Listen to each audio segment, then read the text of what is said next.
In a previous set of slides, we saw how most of us are actually quite intuitively space makers. We're probably not very conscious of that until it's pointed out to us, but the sheer act of spreading out a picnic mat, for example, in a park, and effectively evoking a three-dimensional space bounded by it and above it, or putting down a small rug in a living room, or dividing an open plan apartment or a house with a sofa, for example. All those kind of things we do as space making and place making for ourselves in our daily lives, in our private lives, carry over to what companies are going to be doing, of course, in creating their retail spaces, their office space, their commercial space, anywhere where they're going to react with stakeholders, interact with stakeholders. And of course, as more and more business goes online, as it becomes virtual, it becomes important for brands to think about how evocative their spaces are. Will consumers form an emotional attachment with a brand through the perhaps more limited direct spatial experiences, not experiments, well, experiments as well, experimental experiences that people will have with a brand in an otherwise in a virtual age where people can buy things online, but will form their attachments maybe still out there in the physical world, interacting with the space of a brand. So without further ado, I'm going to move my head out of the way. Okay, here. No, let's do it this way. Okay, I'll go side by side with my slides for the moment. So we're talking about designing communicative spaces. Three-dimensional branding gestures don't just happen, of course, obviously in a space that we occupy, but they happen in every single product. Every bit of packaging we have has this character. So, lost my flow there. Got a FaceTime call. Okay. Well, onwards and upwards recording. As I was saying, okay. Now, obviously, when you go into an Apple store or something, the packaging isn't foregrounded because the product is directly. So it's less of an imperative for the package to capture the eye, although this sort of does anyway. But in the supermarket or other places, it certainly is all designed to use that little bit of real estate, that communicative real estate, all too rare real estate, that when you've got people's attention, when they're walking the aisles in the supermarket looking for their cornflakes, muesli, or whatever they want to have. The packaging imperative is, from a safety point of view, is critical. This is very striking with the apple. It's super tough. Okay. Tempted to whack myself in the head with that and just prove the point, but I won't. Okay. And of course speaks to the environmental credentials of the firm, as I said, and there's probably something here about recycled. Or maybe, well, I guess if it was recycled, they'd actually say it bigger, wouldn't they? So they wouldn't put that in small print, so it's probably not recycled this. Anyway. So, SodaStream. SodaStream is an extraordinarily interesting case because it's a fairly straightforward bit of technology which has been around for a while, has been packaged in a nice, convenient way, packaged in the sense of it is a soda water maker, canisters, gas canisters that you use to carbonate your water and save yourself the trouble of having to buy carbonated drinks. Very efficient thing to have. You don't have to go hauling lots of bottles to home and then bottles out to the rubbish and whatnot. So you can not only have the convenience, but you can actually feel good about yourself when you're using it, okay, because you're saving waste. And SodaStream has very effectively profiled this since 2010. They have been doing cage campaigns around the place, and as I say in the slides here, strikingly, one of the things they did was to annoy Coca-Cola by putting a cage full of Coke empties in front of their head office. And so they've done variants of this in lots of markets, just to give people a tangible sense of how much waste actually involved in a year's consumption, for example, or in this case 5 years consumption of pre-bottled drinks. We've got the statistics here in a Japanese case. This is well taken its American ones and then translated into Japanese case. And Nihon de Ippan Kate, okay, in 5 years, how much they consume in terms of carbonated drinks adds up to an average of 1,846 bottles, okay? If you can other drinks as well, it gets up to Ichiman Yonsen Yakuniju Yubon. Okay, so a lot. Okay. Particularly, of course, in Japan, we have to separate your rubbish and you can only put them out on 1 day a week or something like that.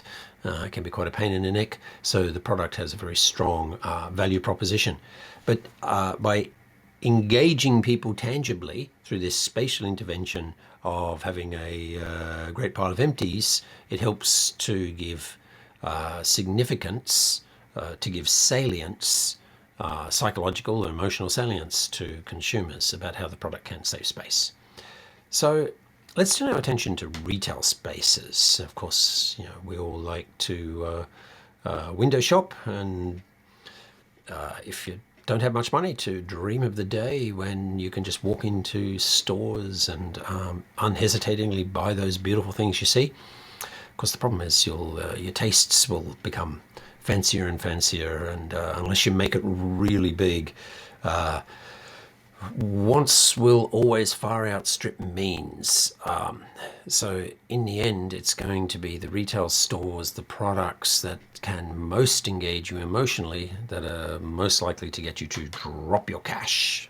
Okay, so let's move on to having a look at some of the issues, and I'll move my head out of the way. That wasn't very smart, was it? We'll put it back like that.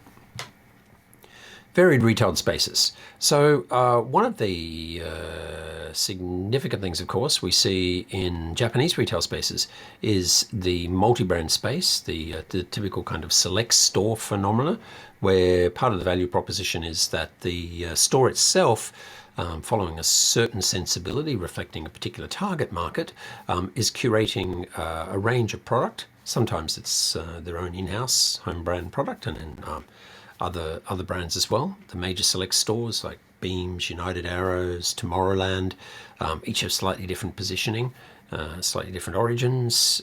Several of them have grown out of brands that were once fabric makers, for example. Tomorrowland very much so, very much tied towards using more premium fabrics, and producing a lot of collections with some serious designers, in-house designers under their own label, but also curating a range of other brands.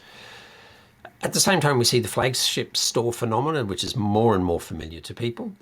That is single brand retail spaces. If you are creating the retail space, if you're an interior designer working for a particular brand, the single brand retail space in some sense is much easier to do for the very simple reason that you can be very clearly focused on direct alignment of the branding and the visual identity of the brand. So one thinks about the attributes of the brand, how it communicates across all media, print media, hardly ever bought media, broadcast media, lots of moving image media, but of course through social media, for example, through digital media, and then how it's going to communicate a particular look, ethos, feel within the retail space itself. So this has led towards an emphasis on multi-channel branding and a total branding identity, which will apply across what's often referred to as all touch points for a brand.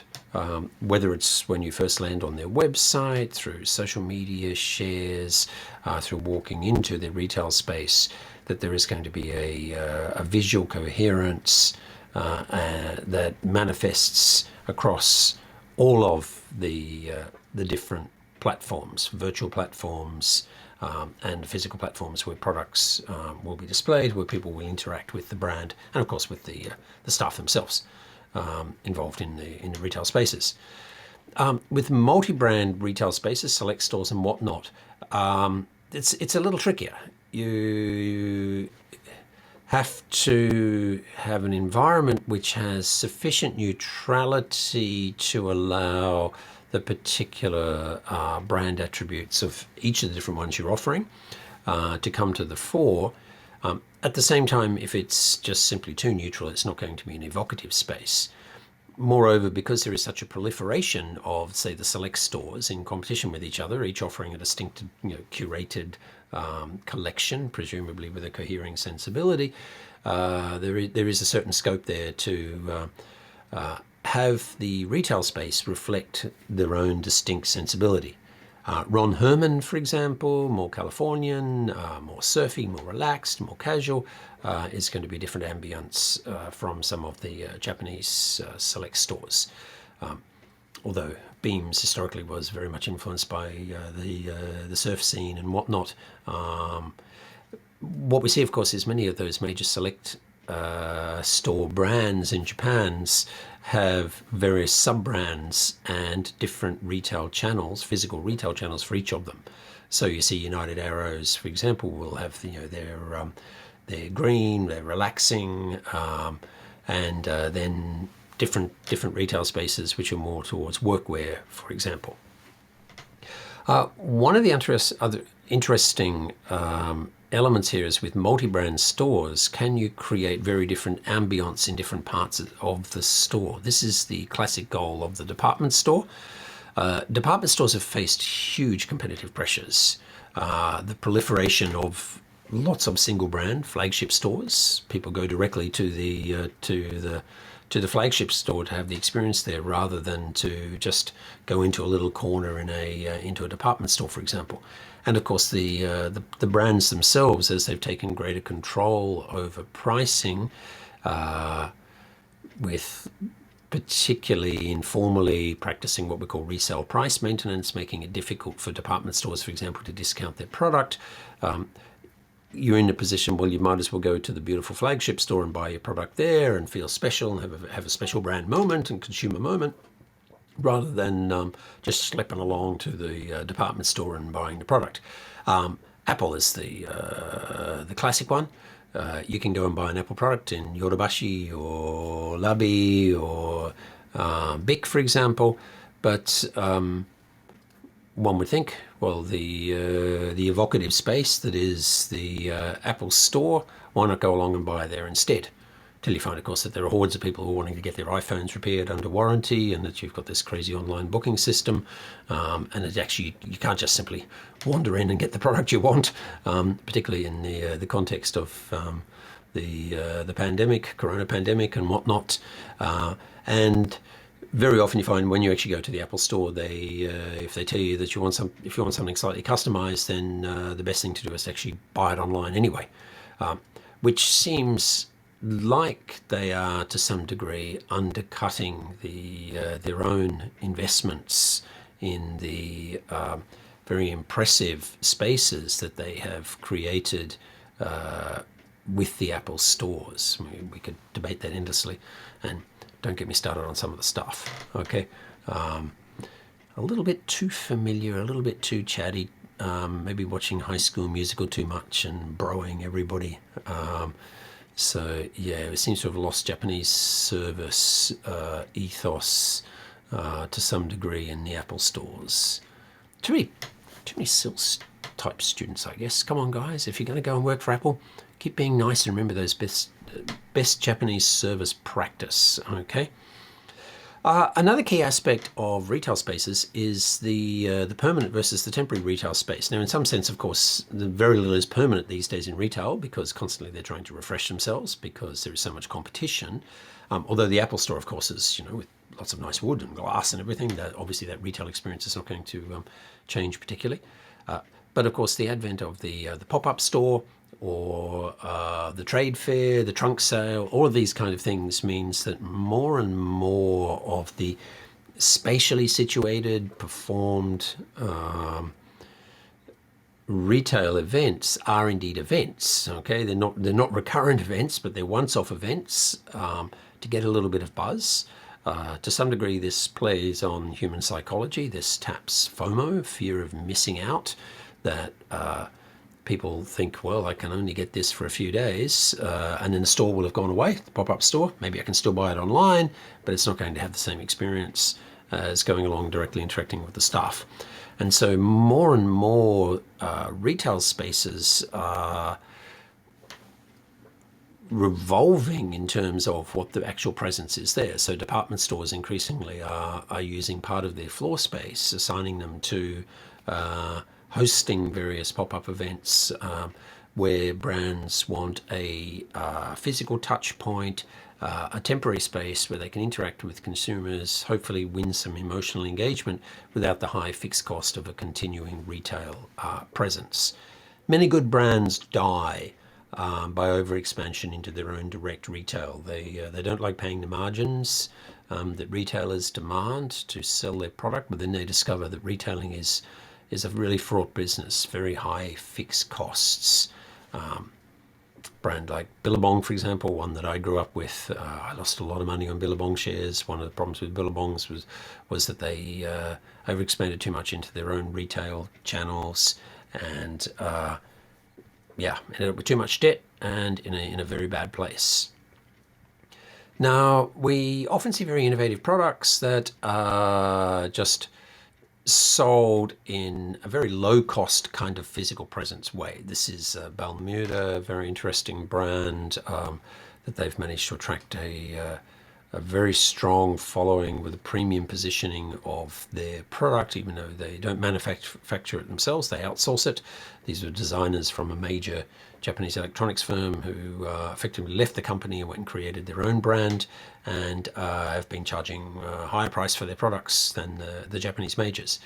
And again, the pop-up kind of display we see in various places and in trade fairs. The more interesting point in the slide here is the simple minimalist kind of setup they've got.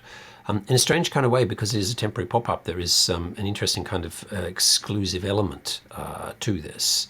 We shouldn't assume that being exclusive necessarily always means very expensive, very premium in terms of the way it's presented.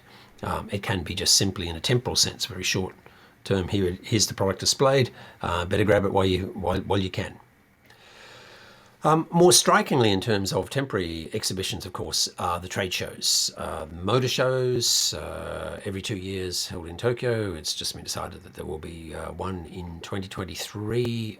The Olympics and COVID, and then the delayed Olympics just played havoc with the Tokyo Motor Show and other trade shows, because major venues, sites like Tokyo Big Sight and whatnot, were effectively off limits, and so a lot of events didn't go ahead. The trade shows are very significant because, of course, they get a lot of people from the industry, a lot of influence makers, commentators, and particularly motivated consumers go in very large numbers to engage directly with a whole lot of brands.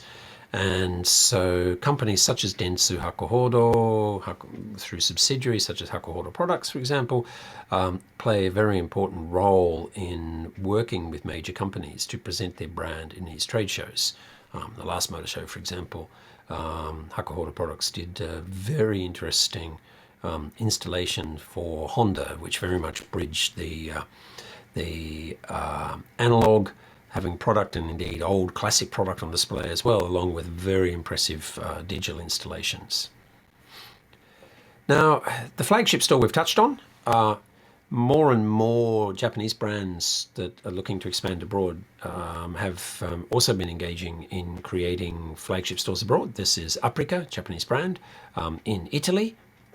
Obviously, the product they're going to put in the window is a little bit different from what you would be selling in the Japanese case. I think that's pretty cool, but you won't see too many boldly styled baby car like that being pushed around in Tokyo, even though, of course, it is a Japanese brand.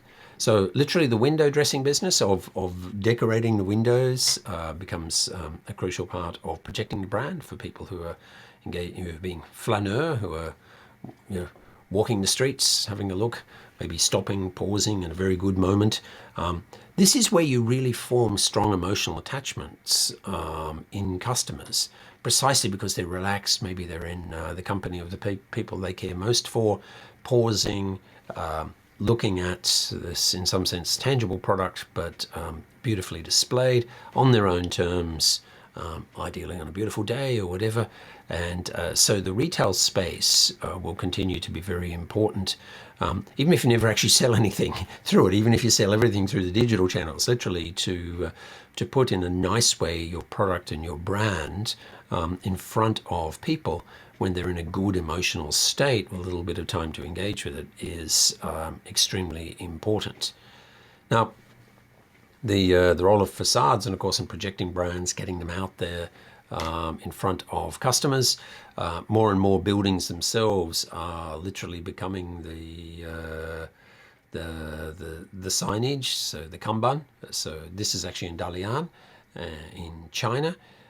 With sustained economic growth in China, major European luxe brands have invested a lot of money in building their direct retail presence, sometimes with licensing arrangements, recognizing that the market has astonishing growth potential still. Loft in Japan, in Shibuya, they've rebuilt the building, but this much love to sign, which was a very nice clever thing to do with the logo, continues to move and engage people. So anything that stops the kids, stops the crowd, and actually has you watch their brand appear on their retail space is a smart thing to do. The Select store, of course, it's becoming larger and larger in scale. This is S Nation in Roppongi Hills, and they've got several others as well, Yurakucho, Ginza, and whatnot. So again, they've got their own house brands, but they are curating a range of other brands as well. And so in some sense, what consumers are doing is they are quasi-curatorial themselves, in that they are curating their own Select store journey. For example, if you go to Yurakucho during the sales, there's through to Ginza, there's a whole bunch of stores in close proximity to each other, and you can have your own route depending on your own particular preference there. You navigate the various flagship stores and select stores based on your own particular tastes. And more and more, it's about also trying to project a sense of persona. This particular character here, and that's a beard. Look, now that, if you're going to have a beard, you want to have a serious beard. I just can't do that. Professor Adam Johns at Sophia, who we're collaborating with, he can do that. He's a bit kind of trimmed down at the moment now, but he can do that. I can't do that, so I don't even begin to try. This guy was actually a pretty famous professional surfer in Australia, but he was has also been a model, and here he's been enlisted by one of Melbourne's most prominent tailors as a brand ambassador. Now, of course, one of Japan's most successful retail brands abroad is Muji, and we've already discussed Muji in various contexts, but we can think of Muji to some degree as a canvas, okay? A neutral canvas against which you arrange your life in your own particular way. Muji aesthetics are pretty quickly recognizable, and this is one of the striking things. If we think about design and aesthetics and ambience, then it's very difficult to put into words simply. You can see Fukusawa Naoto and Hara Kenya, for example, two designers significantly associated with Muji's brand identity, visual identity, and particular product design. They have quite a lot to say about what is the essence of Muji, but even then they come up often short in terms of putting it directly into words. But we kind of know Muji when we see it, okay? And one of the striking things is there are literally, thousands of Muji products, and there is something distinctly Muji-esque about so much of the Muji lineup. Of course, we can think in terms of, it's simplified.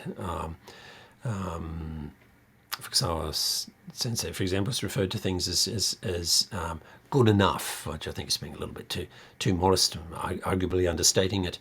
But it meets its functional purposes. It's stripped away much that's needless from it.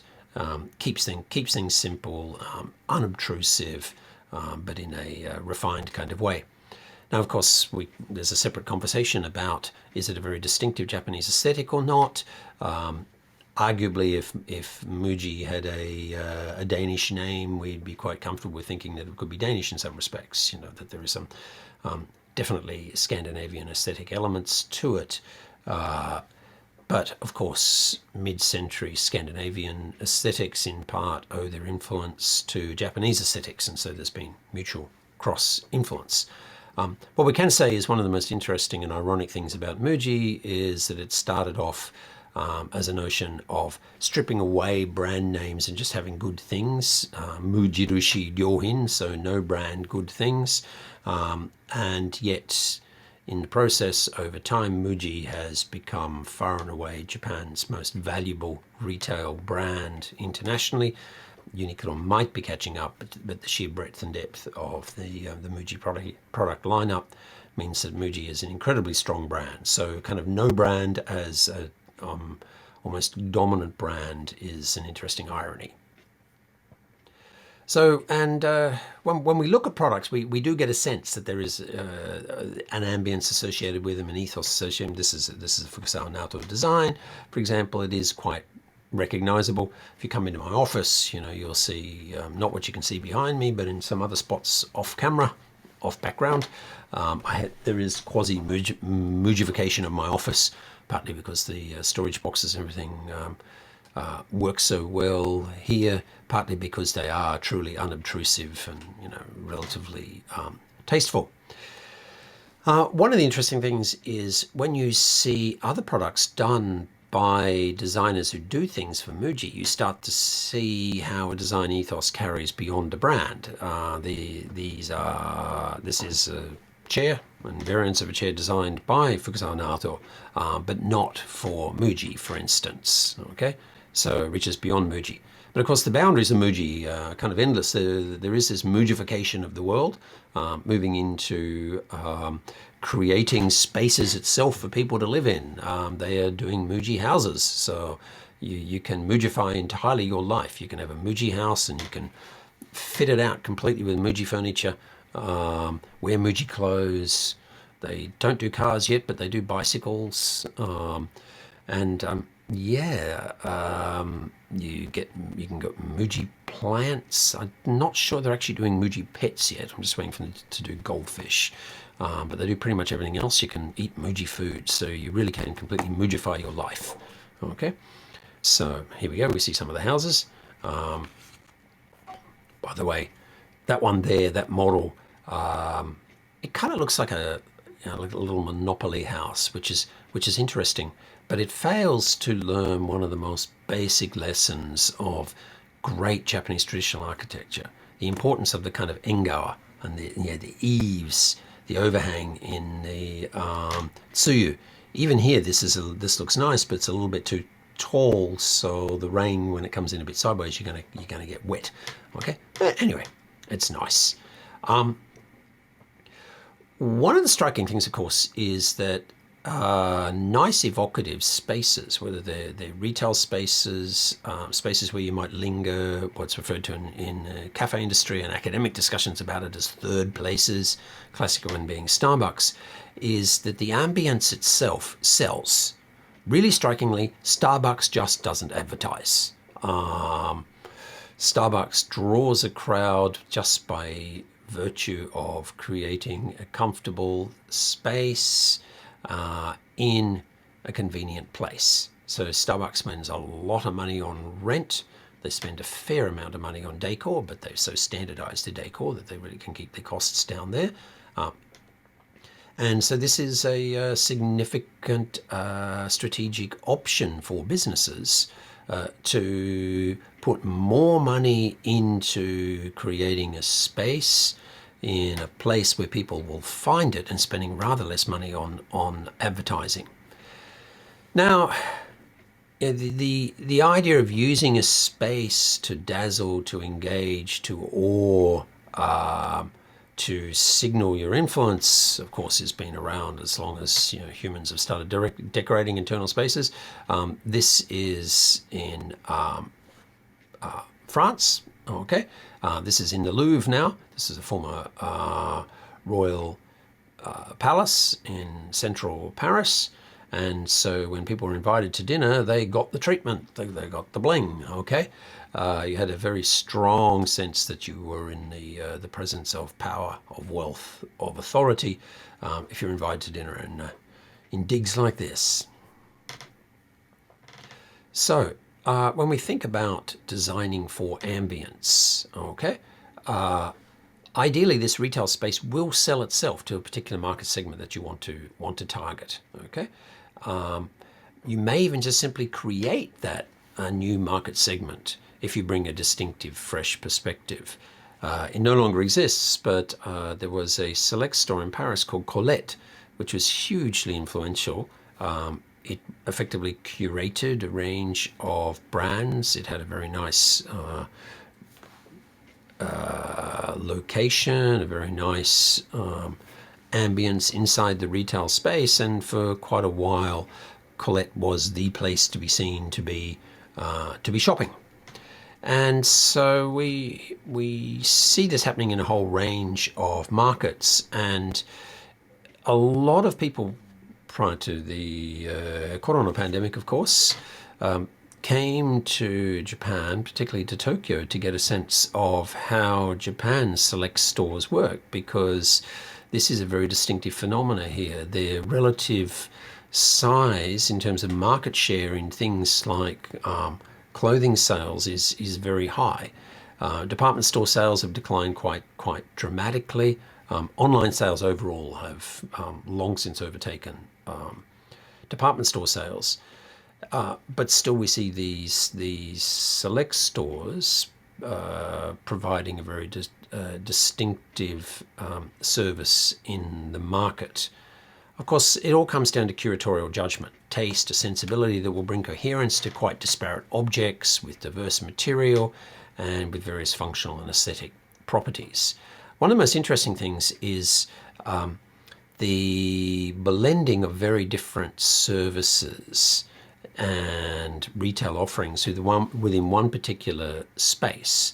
So you might simultaneously find there is a bookstore, coffee shop component. There can be a salon, hipster beard trimming and beard waxing service, alongside the mixologist, cocktail makers, selling various new and also curated antique, secondhand found objects, as I say here. That's become very familiar to the point of being a cliche in a whole range of kind of, trending, on-trend urban spaces, whether it's in Portland, Oregon, for example, or in Sydney, or in so many other markets around the world. Okay.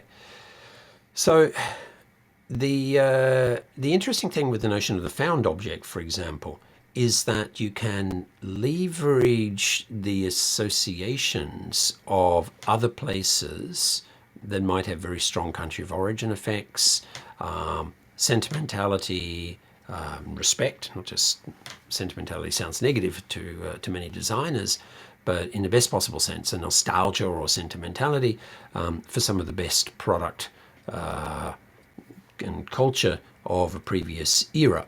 And we'll see later on in the course very interesting designer, Aaron James Draplin, very influential graphic designer based in Portland, Oregon. And he spends a lot of time doing what he calls junking, out and about, searching for kind of the traces of past American material culture, particularly in terms of graphic design. So he's not so much looking for objects as the boxes they came in as a critical thing, and he goes to secondhand stores, garage sales, or flea markets and whatnot, and has a vast personal collection of so many of these items that then become a source of inspiration for him. So we go further than this. He, of course, is collecting them for inspiration to create something new directly as a graphic designer. But we're seeing more and more that the found objects become a significant consumer product, a commodity in their own right. And as a consequence, people who are dedicated to hunting out the good. Antique stores have always been like this, but the notion of what is an antique has become much more fluid in terms of its definition. So, with recycle stores, for example, in fashion, finding classic items that are still valued and sometimes trading at a premium, even beyond their original sales price, precisely because they are much loved. Yohji Yamamoto classic outfits, for example, they don't sell secondhand in general for as much as they did when they first were sold, but they still are remarkably good at keeping their value, just simply because they're a hardcore fan of Yohji Yamamoto. Hardcore fans out there, and they want product that might be even 20 years old, for example. So sometimes it takes on a very strong retro element, explicitly referencing another time. Sometimes it's just seen as being an authentic part of a brand story, which continues to have currency, as, say, the Yamamoto brand, Yohji Yamamoto brand does. Yohji separately as a brand. The country origin effects, strikingly anything French. We see this to the point where there's so much faking of things French as well. And it can be found mid-century furniture, for example. This is, by the way, a nice in a nice select store in the Marais in Paris. Sometimes you use just objects of material culture, Campari bottles to make a nice lamp, for example. This was in a hipster bar in Milan. Okay, and the passage of time creates layers. And that in itself becomes a very attractive thing as a destination. This is, you'll see a lot of these in Paris, the old travel guides and whatnot. They used to have labels that were given to retailers or to restaurants and whatnot that were, they got a lot of very positive reviews. And so then the retailers could stick those up on at the entrance to the restaurant. This is a particular restaurant in Paris. And they become quite, quaint these days. You still see TripAdvisor, for example, and others are, and Booking.com and whatnot are offering these signs that hotels can put up on their counters when people are checking in. Now, more and more there is this focusing on surfaces and ambience, so trying to bring the richness of materiality to a brand experience when so much of engagement with a brand is actually happening digitally these days. And so this can be, again, through found objects, through timber, as I say here. So space becomes also a significant host, obviously, for once-off events. Corporate events. Sometimes the event, as it were, is actually people gathering to see something famous, to the point where the really interesting thing to do is to not to see the Mona Lisa, for example, but to actually take a picture of all the people taking pictures of themselves with the Mona Lisa. I myself am absolutely curious as to why people feel the need to put themselves in the picture with the Mona Lisa. This is kind of certifying that they were there, as Susan Sontag discussed in relation to the photograph. But the venue or the space becomes a business in its own right. We see a very interesting case in Japan, which really subverted the old notion of what a major art museum would be. And it's the Shinkokuritsu Bijutsukan, so the new Japanese National Art Center, I can remember the Japanese, the English title, in Roppongi, very substantial building designed by Kurokawa Kisho, that has no standing collection. It's entirely a host for visiting touring art exhibitions, and this is, by the way, how so many European museums help to finance themselves by sending substantial parts of their collection, which are normally stored anyway, abroad to earn revenues. And that's going to be even more significant right now as tourism numbers are limited. But when people can attend exhibitions, as they can't as we're speaking right now under a state of emergency. But if we look in a year's time or two, maybe this will be all just a quaint memory of in the days before vaccines and whatnot. Okay, but these spaces become very significant as retail spaces, as event spaces, and whatnot. And I briefly want to just speak to the different kinds of hosting spaces we have. Multi-purpose spaces, of course. The convention center is designed explicitly to hold a whole lot of different conventions, and there are some clever innovations in these kind of commercial spaces with movable partitions and whatnot, which owe a lot to the legacy of Japanese traditional architecture upon modernist architects, particularly a guy called Richard Neutra, who did a lot of residential beautiful residential architecture in California. First of all in the 1930s, but then after World War II, he did a lot. And he had come to Japan and was very much influenced by the Fusuma and the Shoji. And I'm not sure if it's apocryphal or not, but it's often said that he was the first person to ever put sliding glass doors on a house, which we just completely take for granted these days, and did various experiments innovating with some designers, literally to put moving panels on wheels, okay, which of course is just ubiquitous these days in any commercial space and in so many houses as well too. So the idea of an open space which can be divided up at your convenience. Now, another significant twist is repurposed spaces, where you take a structure which no longer can be used for its original purpose, but it seems a waste to knock it down and to find a new life for it.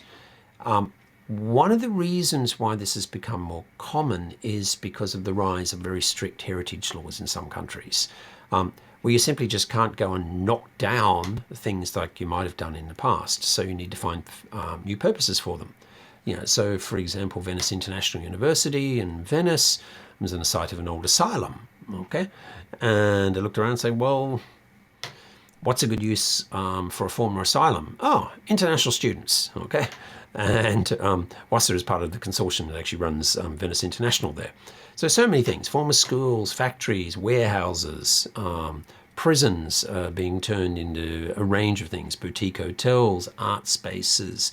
I mentioned Cable Works, for example, in Helsinki, which was literally a major cable communications cable manufacturing plant. It had big glass windows, became very attractive to artists, and artists were effectively squatting there for a while. It was abandoned, and it was significantly redeveloped as a culture and a creative center, and startup space and performance space and a whole range of things.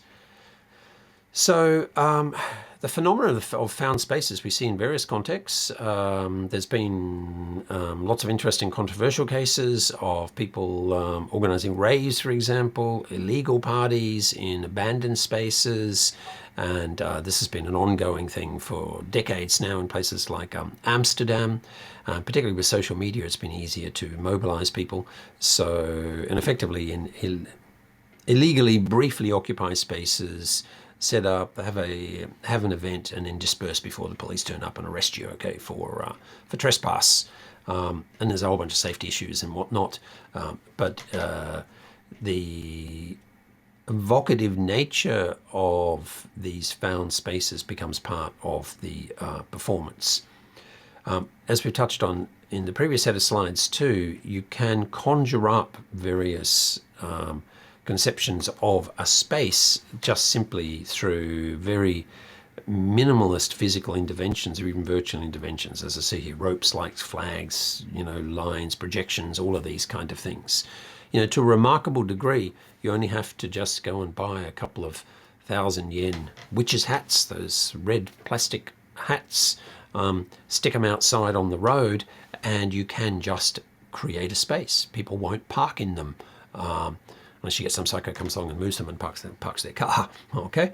One of the interesting things that we've seen in some contexts is to use spaces in ways that were not initially intended. I don't know where it happened first. One of the interesting ones is car parking spaces where you've got parking meters, people paying for the parking, but then setting up a folding table and chairs and running a tiny little coffee, a coffee stand or something like that, invariably getting themselves in trouble with town planners.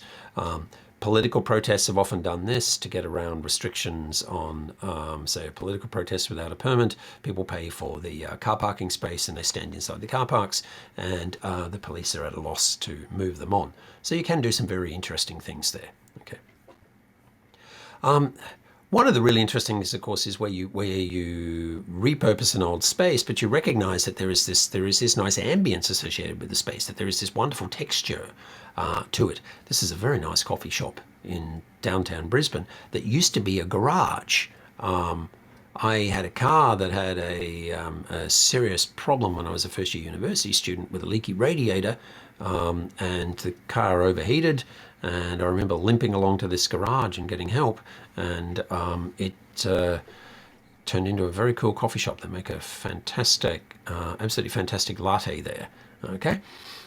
One of the most famous repurposed spaces in London is the Tate Modern, a huge powerhouse on the banks of the Thames River, and repurposing things like power stations speak to that fundamental point that conceptual art has gotten bigger, grand installations, for example, and so generally artists have responded with delight to the opportunities to do artworks on a much larger scale, helping to overcome the dilemma of so many public officials that they have these grand spaces and nothing to do with them. Okay, let's stroll through them. One of the most famous in terms of using old spaces is the Venice Biennale. And so the biennials, Biennale in Venice, it alternates. One year it's the Arts Biennale, the next year it's the Architecture Biennale, and it rotates every 2 years. So in 2021, it's the Architecture Biennale, and it's proceeding despite the pandemic and limited tourism and whatnot, and many people have gone who have written critical reviews say that it's the best ever because it is much less crowded than usual in Venice. But of course, everyone who goes is part of the problem, so you can't really complain about the tourists. But the primary site, and there are multiple sites for it, is Arsenale, so Arsenal. This is where the Republic of Venice, in its heyday, from the 15th century on, in the 16th century, this is where they built their ships, their sailing ships and their warships. This was a critical center for the very strong Venetian Republic, the great trading republic served by mercenary armies, navies who were very powerful. And so it's quite fitting that this large space that was obviously historically hugely important, but very difficult to put to some other purpose, was turned into the host site for the Biennale, and has since for decades now has been a key part of how the city functions as a major site of cultural, artistic, architectural influence in the world at large. And of course, what happens is within these structures that you're not allowed to mess with at all, so many exhibitors come along representing particular countries, and their exhibitions are then installed within the space. Some countries have their own standalone pavilions, as Japan does. At Biennale, that's on the second site. There's a very significant garden way out on a point. It's absolutely stunning. You walk right along the waterfront and you go out to a major point, and scattered then throughout the gardens, various standing pavilions, and a whole bunch of Scandinavian, many European countries, Japan, they have their own pavilion there. Okay, and to get you some sense of the how the space works, so in this centuries-old building, you get modern installations, as we see here. Okay, and I for one personally, very much like, you could say it's a that kind of wabi-sabi of the textuality of old spaces, and I like to keep an eye out for spaces that, to my mind, evoke, but which people completely ignore. This is one near Waseda, which was a kind of a crappy old building, turned into a kind of a car park, and I like this. A lot of people look at it and think, oh, you look like you're going to get mugged in there, but this speaks to me. I'm not sure that you'd choose to get married in this space. Depends on who you're marrying. It could work. I do know a SILS student who got married with a GoPro tied to his chest. It was one of the most interesting kind of wedding videos you'll ever see. So he could have got married in a space like this. But for a lot of people, maybe that wouldn't work. But I certainly can imagine an art exhibition or an edgy brand or something being in here. Maybe give it a little bit of a polish. One of the really interesting cases of appropriated spaces, temporarily appropriated spaces and found objects, is the now very significant, almost history, we should say, of Budapest ruin bars. Now, Budapest, the end of the Soviet era, independent Hungary, the early 1990s, the economy was in a bad way.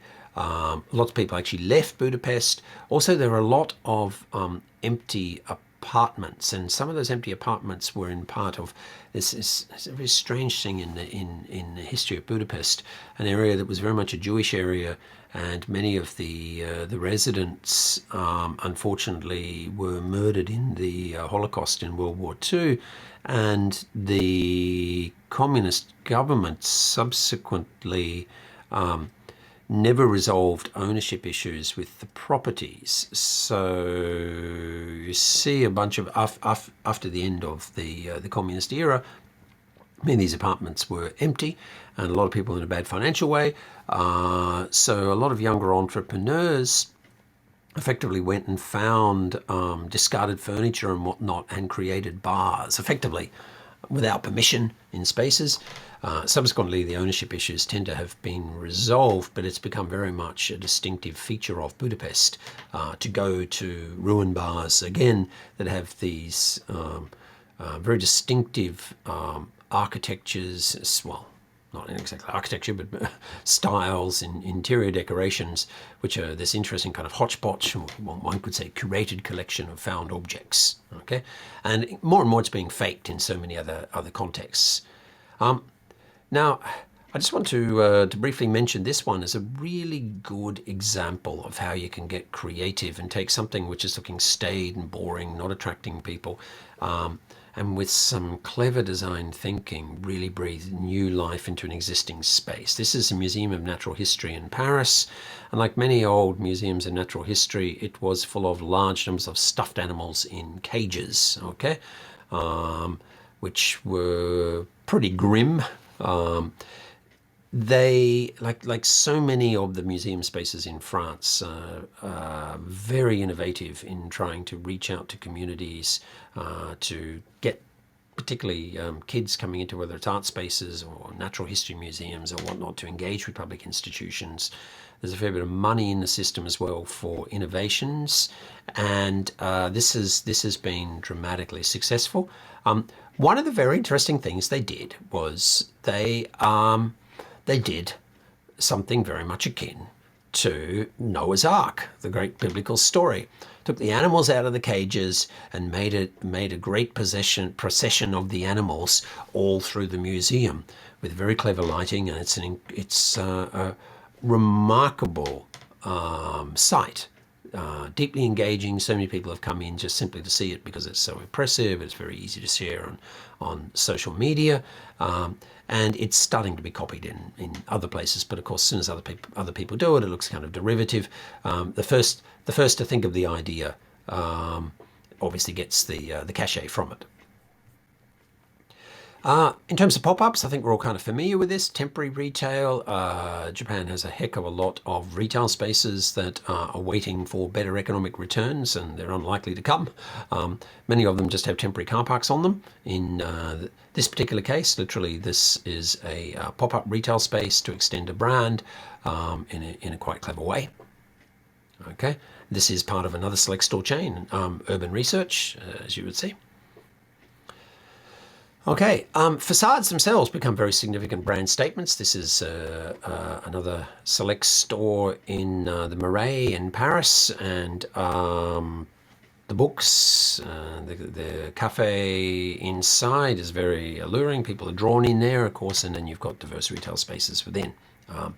Now, Tokyo has examples to offer on this. We see this significantly we see it in Akihabara as well. We see it in Ikebukuro and other places where the front of the facade, the front of the store, is a guide to what's inside.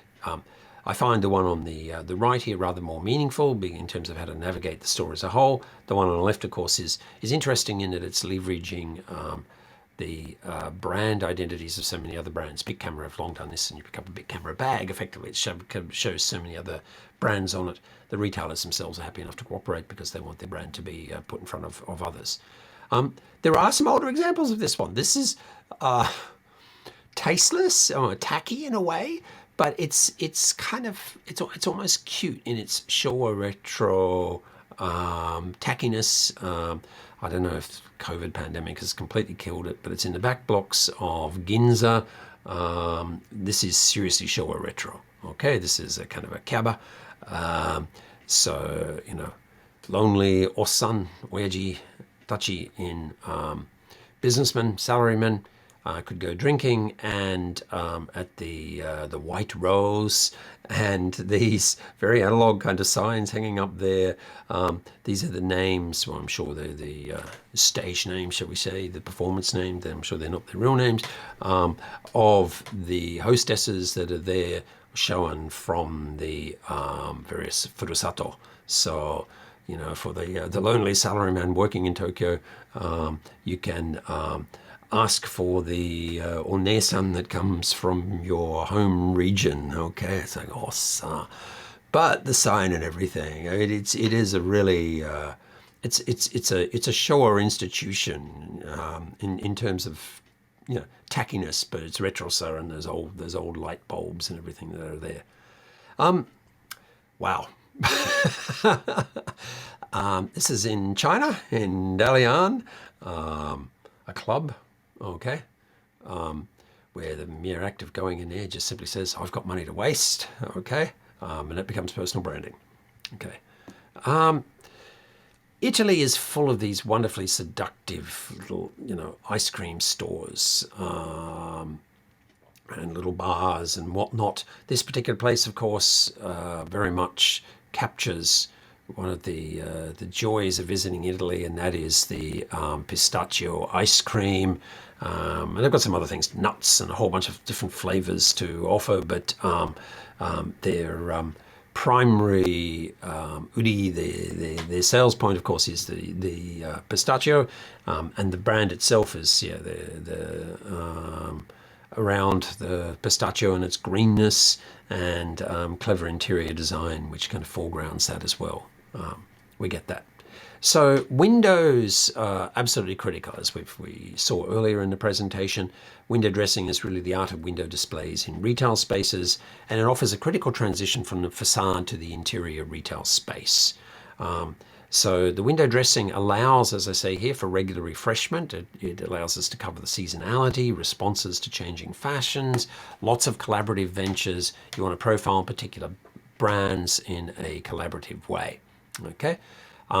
Now, sometimes it's not so much varied by season or whatever. Sometimes it's simply a store which has a very distinctive expertise, a specialization. This is specializing in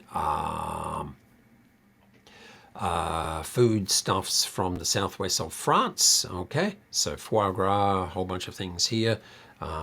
Making me salivate thinking about it, even though foie gras is kind of cruel. It was a dilemma because it tastes so good. But a whole bunch of delicacies from the southwest of France. Okay. And again, the Marais in Paris. France does wonderful window dressing and just generally great facades. This is a store you don't see very much of in Japan. In fact, I've never seen a store precisely like this in Japan. This is devoted completely to photographs sold as art, as interior objects, as art objects. And there are many of these in France. There are many people who collect photographs and use photographs, antique photographs, art or found or whatever, as a significant part of interior decor, and a beautiful retro Art Deco look to the store. Just down the street from that is a Japanese brand, Tabio, the socks brand. They have done a beautiful thing there in terms of creating a very small store in the Marais to build the brand as a boutique brand. And when Japanese brands go abroad, they sometimes decide to very explicitly project Japanness because that's their distinct value proposition. And here, when you can't travel with Corona, it's a little bit painful. But those of you who've flown to Paris and you've gone to Charles de Gaulle Airport, and if you've taken the bus downtown, which is the easiest way to do it, the train's apparently getting better, but it used to be quite intimidating to take the train in. You take the bus directly, and there's always this funny thing: you fly all the way from Japan, you get to Charles de Gaulle, you get on the bus, you finally get down to central Paris, to Bastille, you step off the bus, and you are standing right at the steps, the entrance to the Uniqlo flagship store in Paris. Okay, and typically they're playing up Japanness quite strikingly. Literally, that's what you see when you get off the bus, having arrived in downtown Paris from Japan. Now, one of the dilemmas, of course, for something like a dining experience is we want to look in and we want to be seduced, right? And the restaurant wants to seduce us, but you've got the privacy of the customers to consider. Anyone who happens to be in Marunouchi, if you go into Azo building and go up onto the third or the fourth floor, there's a very nice sushi restaurant there that has done a very clever thing. They have frosted in a very dark kind of way the windows to completely protect the privacy of the customers, but there is just a small strip in the glass open which allows you to see the food being made and plated. And so you can't see the customers' head and shoulders, you can't see their identities, but you can get glimpses of what they're eating. So very clever use of the facade. The major department stores in Paris, we see have long been major clients for innovative window dressing design. Okay. If you are going to foreground your product, make sure you actually keep the windows and whatnot in good condition. This is one that fascinated me. I passed this several times in Copenhagen. This is a wedding dress store where, I don't know, someone the wedding didn't work out, or they were just drunk and being an idiot or whatever, but they had kicked, hit, smashed, shot at, I'm not quite sure, the window, and put a very spectacular set of cracks in it. And in several visits over to Copenhagen, they hadn't fixed it over a matter of weeks, which kind of amazed me, because the symbolism on the one hand of the beautiful, seductive, idealistic notion of getting married and living happily ever after. But the whole illusion is kind of immediately shattered, pun intended, right from the beginning by the way you're presenting it. But not far away from that is one of my very favorite department store in the world, SILS in Copenhagen. It is an extraordinarily beautiful space, partly because I love Danish furniture, but also because it is so wonderfully Danish in terms of its aesthetics. The very things that make so much Danish furniture and design seductive are beautifully brought to fruition throughout the store as a whole. And this is reflected in the window dressing as well. These are very famous Arne Jacobsen egg chairs. By the way, each one of those beautifully handcrafted. Each one of them will cost you about Hjakomanen, starting at Hjakomanen, depending on your leather preference and whatnot. So actually, on my second last attempt to go to SILS, it was very tragic. I went down there. This was back in 2019, May 2019. Headed over to SILS, and there were fire trucks everywhere, and you couldn't get in because a fire had broken out. And I thought, oh my God, my very favorite store in the world is burning. It's all going to burn down. And anyway, there was some damage, but it wasn't as bad as it kind of looked at the time. But what we see is complete coherence of the exterior, the interior context, Danish design values, and the range of products being offered. One of the very nice things they do is they opened up the roof and let a lot of subdued light penetrate the building, which makes for a very flattering retail experience. Okay, just stroll through the images that you can look at yourself because they're available online. Okay, so we then turn to these issues of kind of the orientation to site. Again, in the Danish example, if you fly into Copenhagen, when we can get to do that again, actually you can go to Copenhagen if you come from Japan. So they've been quite pragmatic in accepting visitors actually from Japan. One of the very nice things when you arrive in Copenhagen Airport is, again, very Danish in terms of its contemporary sensibility. Lots of glass, lots of light. One of the very nice things about Copenhagen Airport is you get wood underfoot. This is no schlepping across really hard tiles and concrete and whatnot. That it is a really beautiful space to come through, and then you come through customs and quarantine, and you come out in arrivals here, and you walk about 40 meters, and then you go down the stairs and onto the train straight into downtown Copenhagen. Sometimes you get a retail space in the shopping mall somewhere which seems to be just completely disconnected from its context. You know, this is Quicksilver, well-known surf brand, bikinis, all that kind of stuff, surfboards, but it's in the UAE. Okay, so you don't have a surf break in the UAE at all, and you certainly would not walk around in the United Arab Emirates in a bikini like that. So it is this strange little bubble disconnected from the broader context. It's Abu Dhabi, as I say, okay, and it's a very diverse crowd, of course, we see in the shopping center there at Abu Dhabi, and that's where it is. Okay. Now, sometimes architecture prevails, even though when they don't wash it subsequently. I wish they wash this. This is the railway station Aix-en-Provence.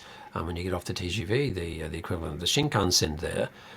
One of the really nice things about arriving there is you get straight off the train and you can see Mont Saint-Victoire, the mountain, very famous mountain, that Cézanne painted countless times.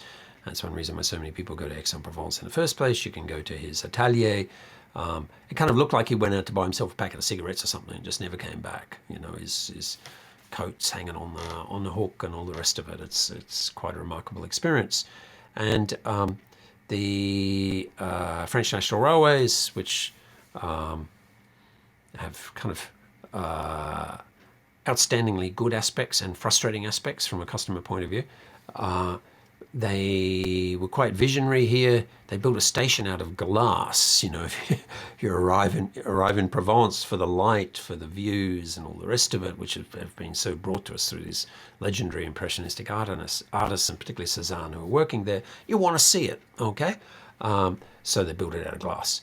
Now, to get their staff to actually wash the glass is another challenge, and anyone who has travelled on a French train will know it's exasperating. You're travelling through the beautiful countryside at a couple hundred kilometres an hour, and you can scarcely see out the window because they haven't washed it. So JR certainly has something to teach the the French railways in that respect. Okay, but the structure stands as a prism. Airports very often have this tension between effectively getting people in and out of them in this efficient and familiar kind of way.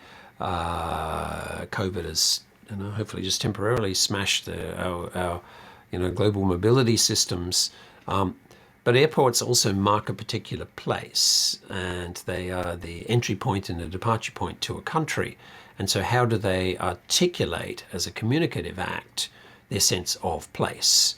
How do they reference local sites, sources of meaning? This is Ben Gurion Airport in Tel Aviv. Many people have said that the Jews don't need to rebuild the third temple in Jerusalem. The first and second one were knocked down by invaders because they have the Tel Aviv airport that has certain characteristics akin to the third temple. Okay. And generally in Europe, airports, not Charles de Gaulle, it was pretty cool in the 60s, but not much maintenance subsequently. But places such as Zurich, for example, and my very favourite airport in the entire world, Oslo, are wonderful spaces to move through. Very high quality materials, finishes, easy to navigate, and just make travel a pleasure. Okay. Haneda, in its competition with Narita, is trying to make some efforts. In the end, it's still built by some Zenicon who they build a kind of a steel structure, but at least with surfacing and art installations and whatnot, they've tried. Narita.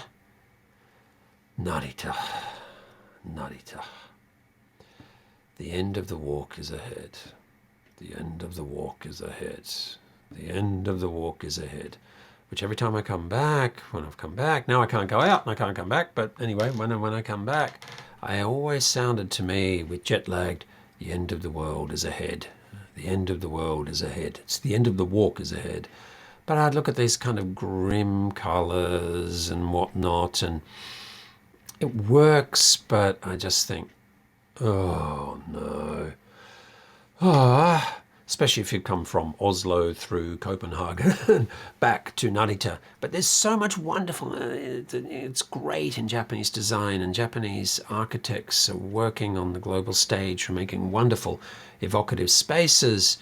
But then so much Japanese public infrastructure is meh. Okay, Haneda International, they're trying, you think, okay, this is better, and you're getting the monorail, and you think, it's kind of all right, claggity-clack, claggity-clack, claggity-clack. And then you pull in at Hamamatsucho. Oh my God. I was thinking that with the Olympics being delayed by a year, here was a chance to very quickly knock down that revolting arrivals space there and actually quickly knock up something that won't be an acute national embarrassment at the end of the monorail. But they haven't done it, okay? And I'm just left thinking that too few Japanese bureaucrats, policymakers and whatnot actually travel enough to places that have very good infrastructure, where the infrastructure actually really contributes to the national and the place brand. So there's a lot to be learnt. I still hold some hope though. What we do see is, that's happened at Haneda International suggests at least people know they should be trying, which is something, and that they are tapping an ecology of Japanese firms to create things such as the pretty cool carpets that they've commissioned there, for example.